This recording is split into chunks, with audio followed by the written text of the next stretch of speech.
తాకట్లో ఉన్న మీ బంగారాన్ని విడిపించి ఆ రోజు ఆన్లైన్ రేటుకి కొంటాం. Sharma gold company.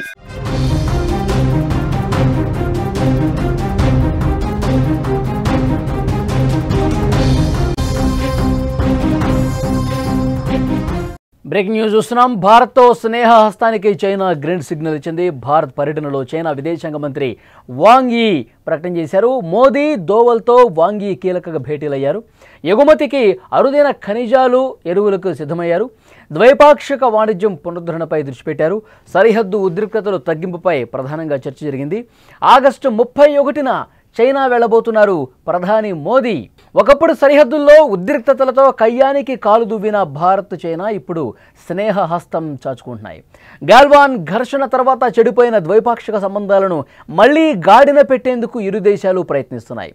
అమెరికా విధించిన భారీ సుంకాల వల్ల తీవ్ర నష్టాలను ఎదుర్కొంటున్న చైనా ఇప్పుడు భారత్ చెంతకు చేరింది.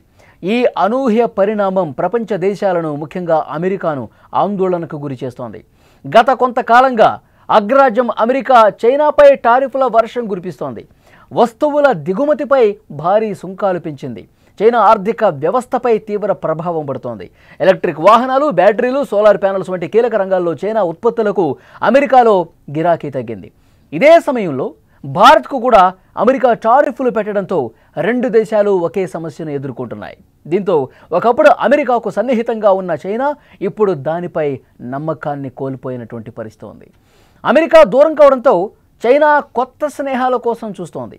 ఈ నేపథ్యంలోనే చైనా విదేశాంగ మంత్రి వాంగ్ యీ ఢిల్లీ పర్యటన ఇప్పుడు చర్చనీయాంశమైంది. విదేశాంగ మంత్రి జయశంకర్తో భేటీ అయిన వాంగ్ యీ కీలకమైనటువంటి హామీలు ఇచ్చారు. బ్యాటరీలు, ఎలక్ట్రిక్ వాహనాల తయారీలో అవసరమైన అరుదైన ఖనిజాలు, కీలకమైన ఎరువులు, టన్నెల్ బోరింగ్ యంత్రాలను భారత్కు ఎగుమతి చేసేందుకు చైనా సిద్ధంగా ఉందని చెప్పారు. ఈ అంశాలపై గతంలో చైనా కఠినమైన ఆంక్షలు విధించేది, కానీ ఇప్పుడు వాటిని సడలించేందుకు అంగీకరించడం గమనించదగ్గ విషయం. కేవలం వాణిజ్యపరమైన సహకారమే కాకుండా సరిహద్దు వివాదాల మీద కూడా చర్చలు జరిగాయి. జాతీయ భద్రతా సలహాదారు దోవల్తో వాంగ్ యీ ప్రత్యేకంగా మీట్ అయ్యారు. గాల్వాన్ ఘర్షణ తర్వాత ఉద్రిక్తతలను తగ్గించడం, సరిహద్దుల్లో శాంతిని నెలకొల్పటంపై ఇద్దరు మాట్లాడుకున్నారు. సరిహద్దులు ఇప్పుడు ప్రశాంతంగా ఉన్నాయని, సంబంధాలు మెరుగుపడుతున్నాయని దోవల్ ఈ సందర్భంగా చెప్పారు. రాబోయే SCO సదస్సులో పాల్గొనడానికి ప్రధాని మోదీ ఆగస్టు 31న చైనా వెళ్లటం కూడా ఈ స్నేహపూర్వక వాతావరణానికి మరింత బలం చేకూర్చినట్టయింది. భారత్ చైనా మధ్య సంబంధాలు మెరుగుపడితే దాని ప్రభావం కేవలం ఆసియాపై మాత్రమే కాకుండా ప్రపంచం మీద కూడా ఉంటుంది. చైనా అరుదైన ఖనిజాలను సరఫరా చేస్తే భారతదేశం బ్యాటరీలు, ఎలక్ట్రిక్ వాహనాల తయారీలో గణనీయమైన పురోగతి సాధిస్తుంది. ఇది గ్లోబల్ సప్లై చైన్లో భారత్ను మరింత బలోపేతం చేస్తుంది. చైనా కూడా భారత్తో వ్యాపారం చేయడం ద్వారా అమెరికా టారిఫ్ల నుంచి కొంత ఉపశమనం లభిస్తుంది. అయితే కొన్ని సవాళ్లు కూడా ఇందులో కనిపిస్తున్నాయి. సరిహద్దు వివాదాలు పూర్తిగా పరిష్కారం కాలేదు. గాల్వాన్ వంటి ఘటనలు మళ్లీ జరగకుండా ఇరు దేశాలు జాగ్రత్త పడాలి. అలాగే చైనా పట్ల భారతదేశం పూర్తి నమ్మకంతో వ్యవహరించలేదు. ఇప్పటికీ అన్ని అంశాల్లో జాగ్రత్త వహిస్తోంది. భారత్ స్వయం సమృద్ధిని సాధిస్తున్న తరుణంలో చైనాపై పూర్తిగా ఆధారపడకుండా ముందుకు సాగాల్సిన అవసరం ఉంది. ఏదేమైనా ఈ రెండు దేశాల మధ్య పెరుగుతున్న స్నేహం ప్రపంచ రాజకీయాల్ని, అటు ఆర్థిక వ్యవస్థని ప్రభావితం చేయబోతుంది అనడంలో ఏమాత్రం సందేహం లేదని చెప్పాలి. డొనాల్డ్ ట్రంప్కు చెక్ పెట్టే దిశగా రెండు దేశాలు కూడా పావులు కదుపుతున్నటువంటి పరిస్థితి కనిపిస్తోంది. అమెరికా అధ్యక్షుడు డొనాల్డ్ ట్రంప్ ఏదైతే ఈ వాణిజ్య ఒప్పందాల విషయంలో ఏ విధమైనటువంటి వైఖరి అవలంబిస్తున్నాడన్నది కూడా ప్రపంచ దేశాలన్నీ కూడా చూస్తున్నాయి. అందరూ షాక్ అవుతున్నారు. డొనాల్డ్ ట్రంప్ వ్యవహరిస్తున్నటువంటి, ఆయన వేస్తున్నటువంటి పన్నులు, ఆయన చైనా మీద ఏ విధంగా వ్యవహరిస్తూ ఉన్నాడు, ముఖ్యంగా భారత్ మీద రష్యా నుంచి చమురు కొంటుంది భారతదేశం. ఆ అక్కసుతో సుంకాల మీద సుంకాలు, మొత్తం 50% పైగా సుంకాలు విధించి భారతదేశ వ్యాపారులు, భారతదేశ రైతుల మీద పూర్తిగా ఎఫెక్ట్ అయ్యే విధంగా ఆ పనులు అనేవి ఉన్నాయి. సో ఏది ఏమైనప్పటికీ కూడా ట్రంప్ ఎప్పటికైనా ప్రమాదకారే అని గ్రహించింది భారత్. సో అందుకే చిరకాల స్నేహం అలాంటి దేశాల మీద దృష్టి పెడుతోంది. అందుకే రష్యా ఎప్పటి నుంచో మనకి మిత్ర దేశం, రష్యాతో ఆ బాండింగ్ ఆ విధంగా కంటిన్యూ అవుతూనే ఉంది.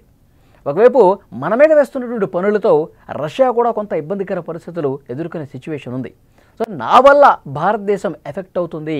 సో ఈ ఒత్తిడి తీసుకురావాలనే ఉద్దేశంతోనే ట్రంప్ కూడా ఈ విధంగా వ్యవహరిస్తూ ఉన్నాడు. మరోవైపు చైనాతో సరిహద్దు పరంగా కొన్ని చిన్నపాటి ఉద్రిక్తతలు ఉన్నా సరే వాటిని అధిగమించైనా సరే మనం స్నేహహస్తం అందుకోవాలి, మన వ్యాపారాలను మనం వృద్ధి చేసుకోవాలి, మన రెండు దేశాలు కూడా ఆర్థికంగా వాణిజ్యపరంగా మరింత బలోపేతం కావాల్సినటువంటి అవసరం ఉంది. ఎప్పటికైనా అమెరికా అనేది ప్రమాదకార దేశంగానే మనల్ని చూస్తుంది, ప్రమాదకారిగా మారబోతోంది. డెఫినెట్గా ఉన్నటువంటి అన్ని అవకాశాలను అందిపుచ్చుకుని సూపర్ పవర్ అని ఫీల్ అవుతున్నటువంటి అమెరికాకు మనం గట్టిగా చెక్ పెడితే, వీళ్ళకి సుంకాలు విధిస్తే వీళ్ళు ఏదో రకంగా మనకి చెప్పు చేతుల్లో ఉంటారని అమెరికా భావిస్తుంది. కానీ ఈ దేశాలకు కూడా ప్రత్యామ్నాయాలు ఉన్నాయి. అమెరికాతో సంబంధం లేకుండా వ్యాపారాలు చేసుకున్నటువంటి అవకాశాలు ఈ దేశాలకు కూడా ఉన్నాయి అని అమెరికాకి మనం రుచి చూపిస్తే అప్పుడు అమెరికా తిక్కగుదురుతుంది, అప్పుడు అమెరికా దారిలోకి వస్తుంది అన్న భావన ఈ దేశాల్లో చాలా స్పష్టంగా కనిపిస్తుంది. అందుకే రష్యా, భారత్, చైనా ఈ మూడు దేశాలు కూడా ఒక త్రిశక్తిగా ఏర్పడే అవకాశం కూడా లేకపోలేదు అని పెద్ద ఎత్తున చర్చ జరుగుతోంది. ఈ వాణిజ్య వార్ కొనసాగుతున్నటువంటి ఈ సమయంలో ఈ మూడు దేశాల కూటమి అత్యంత అవసరం అని చెప్పి భావిస్తున్నటువంటి పరిస్థితి కనిపిస్తుంది. దాంట్లో భాగంగానే మరింత ముందుకు కలిసిపోయే దాంట్లో భాగంగా స్నేహ హస్తాలు ఇప్పుడు అందిపుంచుకుంటున్న పరిస్థితి కనిపిస్తుంది. సో చూద్దాం నెక్స్ట్ పరిణామాలు ఏ విధంగా ఉంటాయన్నది.